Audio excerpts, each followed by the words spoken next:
এটা আল্লামা ইকবাল তার কবিতার মধ্যে লিখে গেছেন। উনি ধরতে পেরেছিলেন আজকের মুসলমানেরা কোন অবস্থায় আছে, কি সমস্যার মধ্যে আছে, সেটা তিনি ধরতে পেরেছিলেন। সম্মানিত উপস্থিতি, মুসলমানদের এই ভয়াবহ গোলামির চিত্র, ভয়াবহ দাসত্বের চিত্র আপনি যদি দূরবীন দিয়ে দেখতে চান, তাহলে একটি দৃশ্যই আপনার জন্য যথেষ্ট যে মুসলমানেরা কিরকম গোলামি, কিরকম দাসত্বের মধ্যে নিমজ্জিত আছে। একটি চিত্র বলে আমার বক্তব্য সামনের দিকে এগিয়ে নিয়ে যাই।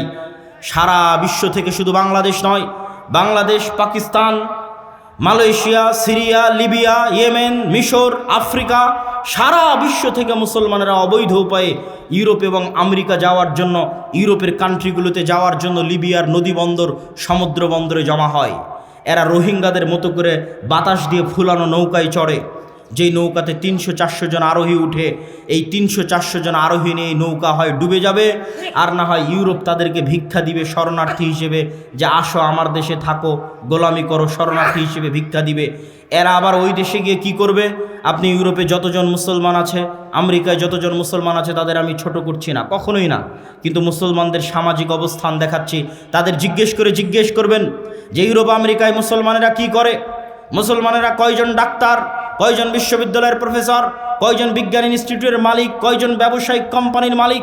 না বেশিরভাগ মুসলমান ট্যাক্সি ড্রাইভার, বেশিরভাগ মুসলমান রেস্টুরেন্টের ওয়েটার, না বেশিরভাগ মুসলমান কেয়ার হোমের জব করে, না বেশিরভাগ মুসলমান সুপার শপের দোকানদারি করে?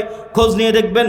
আর একটা ইহুদি পল্লীতে খোঁজ নিয়ে দেখবেন, ওই ইহুদি পল্লীতে যদি 300 জন বসবাস করে, তাহলে ওই ইহুদি পল্লীর 300 জনের 300 জন ইহুদি, 300 জনই হয় ডাক্তার, না হয় মেডিকেলের প্রফেসর, না হয় কোম্পানির মালিক, না হয় ব্যাংকের মালিক। আর মুসলমানেরা হচ্ছে সমাজের তৃতীয় শ্রেণীর নাগরিক। এই জন্য আমি বলেছি, ভারতের মুসলমানদের সাথে ইউরোপ আমেরিকার মুসলমানদের কোনো পার্থক্য নাই, এতটুকু যে ভারতের মুসলমানেরা নাগরিক অধিকার পায় না, মানবিক অধিকার পায় না। ইউরোপ আমেরিকার মুসলমানেরা নাগরিক আর মানবিক অধিকার পায়, ন্যূনতম হলেও পায়। কিন্তু পার্থক্য কি? ভারতের মুসলমানেরাও যেমন আপনি খুঁজে দেখবেন, না ডাক্তার, না ইঞ্জিনিয়ার, না মেডিকেলের প্রফেসর, সব হচ্ছে দুবাই, দিল্লি, কেরালা, মুম্বাই, এগুলোতে গিয়ে মিস্ত্রিগিরি করে, যোগালিগিরি করে, লেবারিগিরি করে। ওই একই লেভেলে মুসলমানরা ইউরোপ এবং আমেরিকায় কাজ করে। এটা হচ্ছে মুসলমানদের গোলামির চিহ্ন। মুসলমানদের শিক্ষাগত অধপতন, শিক্ষাগত অযোগ্যতা এবং চারিত্রিক অধপতন তাদের ভাগ্যে গোলামি লিখে দিয়েছে। তাদের ভাগ্যে গোলামি নিয়ে এসেছে শিক্ষাগত অধপতন এবং চারিত্রিক অধপতন। মুসলিম বিশ্বের যারা বড় বড় ধনী দেশ আছে, তারা তাদের যে কয় টাকা ইনকাম হয়, সে কয় টাকা পর্যটন আর বিনোদনের জন্য ব্যয় করে। আর আমাদের মতো যেগুলো তৃতীয় বিশ্বের মুসলিম দেশ আছে, এরা টাকা দিয়ে রাস্তাঘাট, ব্রিজ, কালভার্ট তৈরি করে, শিক্ষার পিছনে বিনিয়োগ নাই।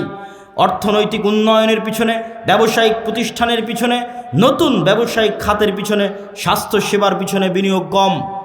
আর যারা মসজিদের কমিটি আছে, তারাও যদি 10 টাকা, 500 টাকা, আজকের মসজিদ কমিটি উন্নয়নের জন্য সম্মেলন করেছে, তারাও টাকা নিয়ে গিয়ে মসজিদে এসি লাগাবে, টাইলস লাগাবে, মসজিদে ছাদ দিবে, সব কিছু করবে, কিন্তু মসজিদে শিক্ষার ব্যবস্থা করবে না।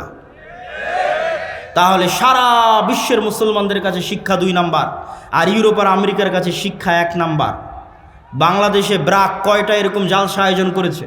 খ্রিস্টান মিশনারি কয়টা এরকম জালসা আয়োজন করেছে? ব্রাক কি করে? 25 থেকে 30 হাজার স্কুল চালায়। খ্রিস্টান মিশনারি কি করে? সবচেয়ে দামি এবং শ্রেষ্ঠ স্কুল পরিচালনা করে। আর আমরা হুজুগে বাঙালি, আমরা মনে করি এরকম একটা জালসা সম্মেলন করব, এতেই দিনের অনেক উপকার হবে। 12 বছর সিলেবাসে যা পড়বে তাই 1 ঘন্টার বক্তব্যে সমাধান হবে? 12 বছর সিলেবাসে ইসলাম বিদ্বেষী জিনিস পড়বে, ধর্ম বিদ্বেষী জিনিস পড়বে, আমি 1 ঘন্টার বক্তব্য দিয়ে কি করব? মুসলমানেরা কখনোই সিস্টেম তৈরি করা জানে না। মুসলমানেরা জানে শুধু রিয়্যাক্ট করা, প্রতিক্রিয়া দেখানো। প্রতিক্রিয়া দেখানো আর কাজ করা, সিস্টেম তৈরি করার মধ্যে কি পার্থক্য আমি ছোট্ট উদাহরণ দিয়ে বুঝিয়ে দিই। এই বক্তব্যগুলো, এই আলোচনাগুলো মূলত আলেম ওলামা, শিক্ষিত শ্রেণী, ইসলামী দল, ইসলামী সংগঠন যারা করে তাদের চিন্তা করা উচিত, তাদের চিন্তার খোরাক। কিন্তু যেহেতু আলোচনা করতে এসেছি, সেহেতু উদাহরণ হিসেবে আপনাদের সামনে বলে যাচ্ছি। ধরেন পাশের বাড়ির ছাগল যদি আপনার গাছ খেয়ে ফেলে, তাহলে প্রতিক্রিয়া হচ্ছে আপনি চিল্লাচিল্লি করবেন, গালাগালি করবেন। তারপরে ছাগল 5 দিন আসবে না, 5 দিন পর আবার ছাগল আসবে, আপনি আবার চিল্লাচিল্লি করবেন, গালাগালি করবেন। এটার নাম প্রতিক্রিয়া। আর অ্যাক্ট কি, কাজ কি, সিস্টেম কি? আপনি ওই গাছটা বেড়া দিয়ে ঘিরে দিবেন, তার পাশে আরও বড় প্রাচীর দিয়ে ঘিরে দিবেন, যেন ওই ছাগল আর কোনোদিন এই গাছের কাছে আসতেই না পারে। এটা হচ্ছে কাজ। মুসলমানেরা সবসময় কি করে? হুট করে একদিন দেখলো ফেসবুকে কেউ আল্লাহর নবীকে গালি দিয়েছে, রাস্তাঘাট মাঠঘাট গরম করে লিল্লাহি তাকবীর দিয়ে মিছিল মিটিং করে 5 দিন 10 দিন পর আবার ঘুমিয়ে যাবে। কথা আমার বুঝতে পারেননি? 5 দিন 10 দিন পর ঘুমিয়ে যাবে, 5 বছর পর ঘুম থেকে উঠে দেখবে সিলেবাসের মধ্যে LGBTQ, সিলেবাসের মধ্যে ট্রান্সজেন্ডার, সিলেবাসের মধ্যে সমকামিতা, আবার লাফ দিয়ে উঠে রাস্তাঘাট মিছিল মিটিং একাকার, 10 দিন পর আবার ঘুমিয়ে যাবে। এটা হচ্ছে প্রতিক্রিয়া। কিন্তু যেই সিলেবাসের মধ্যে LGBT ঢুকলো, এই সিলেবাস তো ভারতেরও নয়, রাশিয়ারও নয়, চীনেরও নয়, আমেরিকারও নয়, তো তোমার বাংলাদেশের সিলেবাস। তুমি ছিলা কোথায়? তুমি কোথায় ছিলা? তুমি শুধু ওরা ঘটাবে তখন তাকবীর দিবা, এই অপেক্ষায় ঘুমিয়ে আছো। কিন্তু তারা 100 বছরের দীর্ঘমেয়াদী পরিকল্পনা নিয়ে, 50 বছরের দীর্ঘমেয়াদী পরিকল্পনা নিয়ে কাজ করে যাচ্ছে। যখন একটা জিনিস বাইরে ভাইরাল হয়, তোমরা লাফ দিয়ে উঠে তাকবীর দাও, তখন ওরা বলে আচ্ছা ঠিক আছে এবারের মতো না, আরও 5 বছর 3 বছর অপেক্ষা করো, নতুন সিস্টেমে এদেরকে খাওয়াবো, এরা তো আবার ঘুমিয়ে যাবে। তখন আবার প্রকাশ হবে, আবার আপনি লাফ দিয়ে গিয়ে তাকবীর দিবেন, মিছিল মিটিং করবেন, আবার ঘুমিয়ে যাবেন। এভাবে কখনো হয় না। তারা দীর্ঘমেয়াদী পরিকল্পনা নিয়ে কাজ করে। এই জন্য মুসলমানদেরকে শিক্ষা নিয়ে, দীর্ঘমেয়াদী পরিকল্পনা নিয়ে, চারিত্রিক উন্নয়ন নিয়ে, সততা, ন্যায় পরায়ণতা, আমানতদারিতা নিয়ে এবং শিক্ষা নিয়ে ইত্যাদি নিয়ে দীর্ঘমেয়াদী কাজ করতে হবে। সিস্টেম তৈরির পিছনে কাজ করতে হবে। আদ-দাওয়া ইলাল্লাহ দেশব্যাপী মসজিদ ভিত্তিক দিন শিক্ষার যে কার্যক্রমের উদ্যোগ নিয়েছে, ওটা অতি নগণ্য, অতি ক্ষুদ্র উদ্যোগ।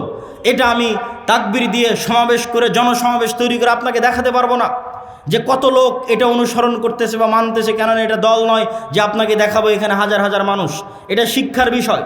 এটা সমাজে দীর্ঘমেয়াদী প্রভাব রাখবে, নীরবে বিপ্লব ঘটাবে, সমাজে নীরবে মানুষকে দিন শিখাবে, কোরআনের পাশাপাশি মৌলিক দিন শিখাবে। কিন্তু এটা চ্যালেঞ্জ। কেন? এটাকে কেউ দাওয়াতি কাজ মনে করে না।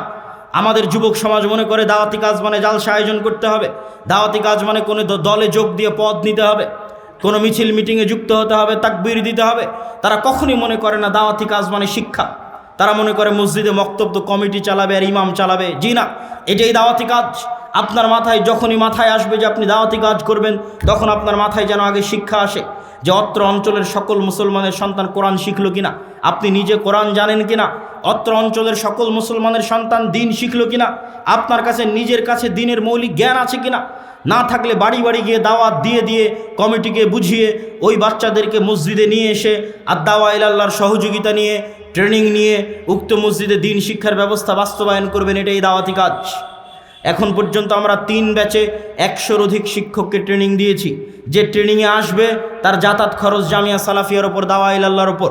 যে ট্রেনিংয়ে এসে থাকবে খাবে 10 দিন, ওই থাকা খাওয়ার খরচ জামিয়া সালাফিয়ার ওপর, দাওয়া ইলাল্লাহর ওপর। ট্রেনিং নিয়ে যখন ফিরে যাবে তখন 5 কপি 10 কপি করে সিলেবাসের বই তাদের কাছে বিনামূল্যে দেওয়া হবে। ওই বইয়ের বিনামূল্যে দেওয়ার খরচও জামিয়া সালাফিয়ার ওপর, দাওয়া ইলাল্লাহর ওপর। আর আমি খাকসার